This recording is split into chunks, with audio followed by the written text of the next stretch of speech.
If you're staring at your pregnant belly for hours, wondering why you don't feel your baby moving yet at 4 months of pregnancy, please stop.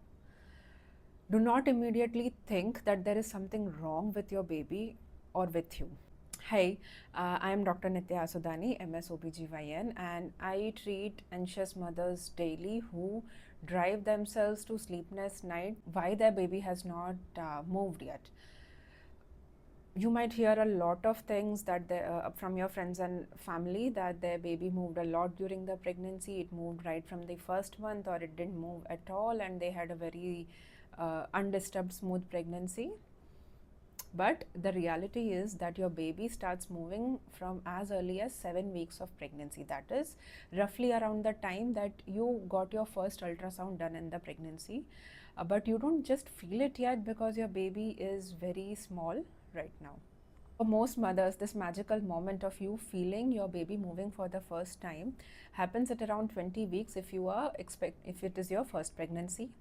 And it happens a little bit earlier, roughly about 16 to 18 weeks if you have had a baby before. Most people assume that increase or decrease in fetal activity is random, but from our perspective, it gives us a direct window into the fetal well-being. If you cross 28 weeks, those early flutters turn into coordinated movements and kicks and bumps of the baby. And from this point of time, we ask patients to keep a track of fetal movements. We are not only counting the number of bumps that happen in a day, it is an indirect way of monitoring various structural parameters of your pregnancy. Firstly, we look for amniotic fluid. If the level of amniotic fluid drops, then your baby's movement will reduce.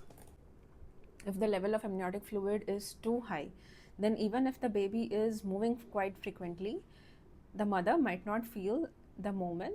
The next thing that can be assessed by fetal movement is placental perfusion.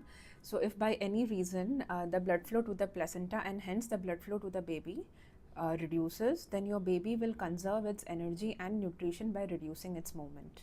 It is not necessary for your baby to move constantly throughout the day.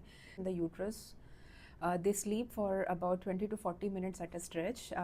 During that time, you might not feel any fetal movements happening. Now let us talk about how to track your baby's movement properly.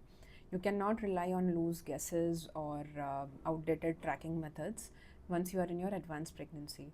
So what you can do is uh, pick fixed hours of the day, like after breakfast, after lunch, after dinner. Because after a heavy meal or when the sugar spike happens, it naturally stimulates wakefulness in the baby and increases the movements of the baby. Lie on your left side and count the number of flutters, kicks, bumps, whole body movements of the fetus. Ideally, a baby should move at least 10 times during the entire day.